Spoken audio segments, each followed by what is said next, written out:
अस्सलामुअलैकुम दोस्तों, यह जनाब तुहाडे सामने एक रूटावाटर है जनाब कंपनी का। काफ़ी बड़ी कंपनी है जनाब ये। तो 78 कटर रूटावाटर है तो तकरीबन 10 फुट इनकी जी है ना चौड़ाई है। तो रूटावाटर तो बना दिता ने चंगा तगड़ा, तो सोहना भी बना हुआ है तो बेहतरीन भी बना हुआ है। इवें अदनान भाई एवें जी एवें ਜਿਹੜਾ ਰੂਟਾਵਾਟਰ ਤੁਸੀਂ ਵੇਖ ਰਹੇ ਹੋ ਵੀ ਕਿੰਨਾ ਜ਼ਬਰਦਸਤ ਬਲਾਂ ਰੂਟਾਵਾਟਰ ਬਣਿਆ ਹੋਇਆ ਹਾਂਜੀ ਹੈ ਹਾਂਜੀ ਵੀ ਕਿੱਲੇ ਦੇ ਵਿੱਚ ਜਿਹੜਾ ਹੈ ਨਾ ਮੈਂ ਆਣਾ ਕੋਈ 25 ਕੁ ਫੇਰੇ ਆ ਸਨ ਤੇ ਕਿੱਲਾ ਕਿੱਲਾ ਕੰਪਲੀਟ। ਮੁਕੰਮਲ ਠੀਕ ਹੈ ਨਾ। ਇਹ ਵੇਖੋ ਕਟਰ ਕੁਟਰ ਵੀ ਜਿਹੜੇ ਨੇ ਉਹ ਵੀ ਨਵੇਂ ਪੈ ਨਾਲੇ, ਬਿਲਕੁਲ ਤੇ ਕਟਰ ਨਵੇਂ ਪੈਣ ਰੂਟਰ ਵਾਲੇ ਨਾ ਚੱਲਾ ਕੋਈ ਨਹੀਂ ਜੀ।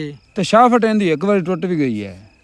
ਉਹ ਕੀ ਵਜ੍ਹਾ ਹੈ? ਉਹ ਆ ਵੇਖੋ ਨਾ ਵੀ ਸ਼ਾਫਟ ਜਿਹੜੀ ਹੈ ਉਹ ਜਨਾਬ ਵੇਖੋ ਕਿੱਡੀ ਕੋ ਲੱਗੀ। ਗੇਅਰ ਬਕਸ ਵੇਖੋ ਨਾ, ਗੇਅਰ ਉਹ ਬਕਸਾ ਕਿੱਡਾ ਨਸਲ ਬੜਾ। ਛੋਟਾ ਜਿਹਾ ਬਣਾ ਦਿੱਤਾ ਹੈ ਜੀ। ਹਾਂ ਤੇ ਅੱਗੇ ਸ਼ਾਫਟ ਵੇਖੋ, ਇਹ ਜਿਵੇਂ ਟੋਕੇ ਦੀ ਉਹਨਾਂ ਲਾ ਦਿੱਤੀ ਹੈ। ਹਾਂ ਛੋਟੀ ਜਿਹੀ ਅਸਲੋਂ ਛੋਟੀ ਜਿਵੇਂ ਜਿਹੀ, ਇਹਦੇ ਟੋਕਾ ਨਾਲ ਮਸ਼ੀਨ ਤਾਂ ਕੁੱਤਰੇ ਆਪਣਾ ਵਾਲਾ ਜਿਹੜਾ ਆਮ ਚਲਾਉਂਦੇ। ਰੂਟਾਵਾਟਰ ਹੈ ਉਹ ਵੱਡੀ ਹੈ। ਹਾਂ ਇਹ ਵੇਖੋ ਨਾ ਕਾਲੀ ਹੋਈ ਪਈ ਹੈ। ਇਹ ਅੱਗੇ ਇੱਕ ਇੱਕ ਤਾਂ ਟੁੱਟ ਵੀ ਟੁੱਟ ਵੀ ਚੁੱਕੀ ਚੁੱਕੀ ਤੇ ਹੁਣ ਮੁੜ ਟੁੱਟੀ ਖੜੀ। ਹਾਂਜੀ ਇਹ ਇਹਨਾਂ ਨੂੰ ਚਾਹੀਦਾ ਸੀ ਵੀ ਜਿੱਡਾ ਵੱਡਾ ਜਿਹੜਾ ਨਾ ਰੂਟਾਵਾਟਰ ਹੈ ਇਹਨੂੰ ਇਹ ਗੁੱਲਾ ਸ਼ਾਫਟ ਵੀ ਜਿਹੜਾ ਤਗੜਾ ਲਾ ਦੇ। ਹਾਂਜੀ ਤੇ ਹੁਣ ਵੇਖੋ ਨਾ ਐਡਾ ਬਲਾਂ ਰੂਟਾਵਾਟਰ ਹੈ। ਹਾਂਜੀ ਤੇ ਇੱਥੇ ਕਿੱਡੀ ਵੱਡੀ ਗਲਤੀ ਹੈ ਕੰਪਨੀ ਕਰ ਗਈ ਹੈ ਬੇਟਾ ਸੋਹਣਾ ਰੂਟਾਵਾਟਰ ਬਣਾ। ਤੇ ਇਹ ਵੇਖੋ ਨਾ ਇਹ ਹੁਣ ਦਾ ਗੁੱਲਾ ਪਿਆ ਜੇ ਸ਼ਾਫਟ ਜਿਹੜਾ ਟਰੈਕਟਰ ਨਾਲ ਇਹ ਅਟੈਚ ਜਿਵੇਂ ਜਿਵੇਂ ਸਾਡੇ ਕੋਲ ਟੋਕੇ ਦੀ ਨਹੀਂ ਉਵੇਂ ਹੀ ਹੈ। ਹਾਂ ਐਡੀ ਕੁਚ ਰਖੜੀ ਜੀ ਲਾਈ ਹੈ। ਹਾਂਜੀ ਤੇ ਇਹ ਤੇ ਚੱਜ ਦਾ ਲਾਂਦੇ ਗੁੱਲਾ ਜਿਹੜਾ ਹੈ ਨਾ ਜਿਹੜਾ ਕੋਈ ਚਾਰ ਦੇ ਗੱਤੇ ਵੀ ਬਿਲਕੁਲ ਤੇ ਕੰਪਨੀ ਦਾ ਹੀ ਨਾ ਨਿਕਲਣਾ ਹੈ ਨਾ। ਹਾਂਜੀ ਤੇ ਹੁਣ ਖਰਾਬ ਬਾਰ-ਬਾਰ ਹੋਵੇਗਾ ਤੇ ਨਾ ਖਰਾਬ ਕੰਪਨੀ ਦਾ ਹੀ ਹੋਣਾ ਹੈ। ਬਿਲਕੁਲ ਜੀ। ਤੇ ਹੁਣ ਆਪਾਂ ਵਿਖਾਣੇ ਆ ਆਪਣਾ ਜਨਾਬ ਪਹਿਲੇ 60 ਕਟਰ ਰੂਟਾਵਾਟਰ ਦਾ ਪਿਆ ਗੁੱਲਾ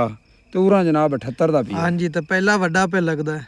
ਹਾਂ ਪਹਿਲਾ 60 ਕਟਰ ਦਾ ਹੈ ਹਾਂਜੀ ਤੇ ਉਹ ਵੇਖੋ ਕਿੱਡਾ ਮਜ਼ਬੂਤ ਹੈ। ਤੇ ਉਹਲਾ ਵੇਖੋ ਕਿੱਡਾ ਕੁ ਹੈ।